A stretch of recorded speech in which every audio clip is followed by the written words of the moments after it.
தமிழ் உறவுகளுக்கும், ஆன்மீக அன்பர்களுக்கும் நம்ம ஊரு நம்ம சாமி சேனல் சார்பாக இதயம் கனிந்த வணக்கங்கள்.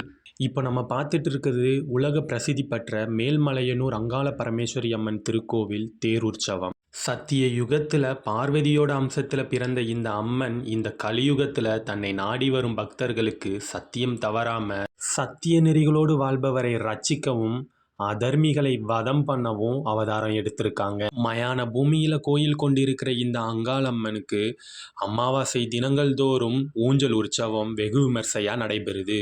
லட்சக்கணக்கான பக்தர்கள் இந்த அமாவாசை தினத்துல அம்மனை தரிசிக்க இங்க வந்து கூடுறாங்க. 3 அமாவாசைகள் தொடர்ந்து அங்காளம்மனோட ஊஞ்சல் உற்சவத்தை பார்த்தீங்கன்னா கண்டிப்பாக உங்கள் வாழ்க்கையில் மிகப்பெரிய மாற்றத்தை சந்திப்பீங்க. மாசி அமாவாசையில் அன்னைக்கு மயான கொலை திருவிழா கோலாகலமாக கொண்டாடுறாங்க. இதனால் இந்த அமாவாசையில் ஊஞ்சல் உற்சவம் நடைபெறுவதில்லை. அதே போல் சித்திரை மாதம் வரக்கூடிய அமாவாசையில் அம்மாவுக்கு கரகம் எடுத்து வழிபாடு செய்கிறாங்க. இதனால் சித்திரை மாதமும் அம்மாவுக்கு ஊஞ்சல் நடைபெறுவதில்லை.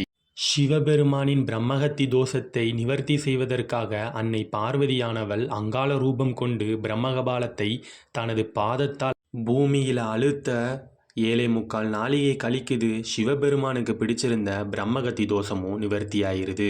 இந்த பிரம்மகபாலத்தை எடுத்து கடலில் தகனம் செய்து விடலாம் என எண்ணம் கொண்ட அங்காள பரமேஸ்வரி அன்னை தன்னோட இடது கையால் பிரம்மகபாலத்தை தொட்டு தூக்குறாங்க. இதன் காரணமா அங்காளம்மனுக்கு பிரம்மகத்தி தோஷம் பிடிக்குது. மேலும் அந்த பிரம்மகபாலம் அன்னையின் இடது கையோட ஒட்டி கொள்ளுது.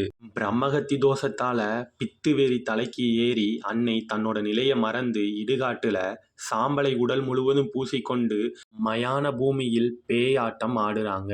மேலும் அங்க எரிகின்ற பிணங்களை வாரி சம்ஹரிக்கிறாங்க. இதை கண்ட நாராயணர் தன்னுடைய தங்கை பார்வதியின் நிலைமையை கண்டு வருந்தி அங்காளம்மனை பாதாள லோகத்துல சிறை வைக்கிறாரு. நாளடைவுல அன்னை அங்காள பரமேஸ்வரி புத்துருவா வளர்ந்து பூமிக்கு மேல எழுந்து வராங்க. ஆதிசேஷன் மீது பள்ளி கொண்டிருக்காரு நாராயணர். அப்பொழுது பசி என்ற சத்தம் அவர் காதுகளை துளைத்தது. உடனே நாராயணர் இந்த பசி பசி என்ற சத்தம் எங்கிருந்து வருகிறது என்று பார்க்கையில் தனது தங்கையான அங்காள பரமேஸ்வரி சிறைப்பட்டிருக்கும் புத்துக்குள் இருந்துதான் அந்த குரலானது எழுகிறது என்பதை அறிந்தார் நாராயணர். முதலில் பசி பசி என்று கேட்ட குரலானது பின்னர் கோவிந்தா பசி கோவிந்தா பசி என்று கேட்கத் தொடங்கியது. தனது தங்கையின் குரலை கேட்டு மனம் வருந்திய நாராயணர் அன்னை அங்காளியை பசியாற்ற முடிவு செய்தார். ஏற்கனவே ஒரு முறை பிரம்மகபாலத்தை ஏமாற்றிதான் சிவனின் பிரம்மகத்தி தோஷத்தை நிவர்த்தி செய்தோம். அதனால் மீண்டும் பிரம்மகபாலத்தை ஏமாற்ற முடியாது. இருப்பினும் ஏதேனும் சூழ்ச்சி செய்து பிரம்மகபாலத்தை ஏமாற்றினால் ஒழிய தனது தங்கை அங்காள பரமேஸ்வரியின் பசியை ஆற்ற முடியாது என்ற எண்ணம் கொண்டார். ஆதலால் சதி திட்டம் ஒன்றை தீட்டிய நாராயணர் மும்மூர்த்திகளையும் 33 தேவர்களையும் அழைத்து கொண்டு அன்னை அங்காளியானவள் சிறையிருக்கும் புற்றின் அருகில் சென்றார். புற்றின் அருகே வந்த எம்பெருமான் நாராயணர், தேவகணங்களே, உங்கள் அன்னை லோக மாதா எனது தங்கை அங்காள பரமேஸ்வரியின் பசியினை ஆற்ற வேண்டும். அதற்காக கும்ப படையலானது இட வேண்டும். எனவே நீங்கள் அனைவரும் சென்று சைவம் முதல் அசைவம் வரை அனைத்து உணவுப் பொருட்களையும் தயார் செய்து பண்ட பலகாரங்களை தயார் செய்து எடுத்து வாருங்கள் என்றார். எம்பெருமான் நாராயணன் கூறியதன் வண்ணம் தேவர்களும் உணவுகளை சமைத்து எடுத்து வந்தார்கள். நாராயணரே, தாங்கள் கூறியதன் வண்ணம் நாங்கள் உணவுகளை சமைத்து எடுத்து வந்து விட்டோம். இப்பொழுது நீங்கள் தாராளமாக அன்னைக்கு படையலை போடலாம் என்றார்கள். தேவர்களே, காத்திருங்கள். அதற்கான சரியான நேரம் வந்தவுடன் நானே கூறுவேன்.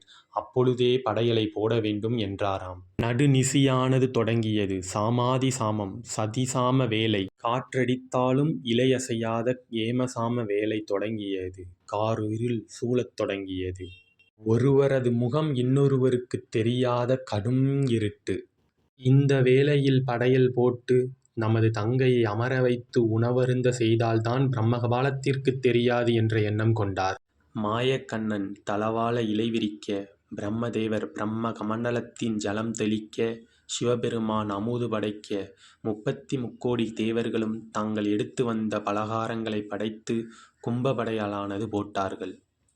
புற்றுக்குள் இருந்த தனது தங்கையை புற்றிலிருந்து வெளியே அழைத்து கும்பபடையில் முன் அமர்த்தினார் நாராயணர். இருட்டுக்குள் கும்பபடையல் போட்டு பிரம்மகபாலம் அறியாத வண்ணம் திருட்டுத்தனமாகவே அன்னை உணவருந்தினாள். பிரம்மகபாலம் அறியா வண்ணம் அங்காளியின் பசியை தீர்த்தார் மாயக்கண்ணன். இதைதான் இருட்டுக்கும்பான் திருட்டு சோறு என்று அழைக்கின்றார்கள். அங்காள பரமேஸ்வரி அன்னையின் பசியானது தணிந்தது. அதனால் ஏற்பட்ட பித்துவெறியானதும் குறைந்தது. அன்னையாகப்பட்டவள் தனது அண்ணனிடம் கேட்கிறாள், அண்ணா, எதற்காக எனக்கு இந்த நிலைமை? ஏன் என்னை பாதாளத்தில் சிறை வைத்தீர்கள்? இந்த பிரம்மகபாலத்திலிருந்து எனக்கு விமோச்சனம் கிடையாதா என்று கேட்டாள்.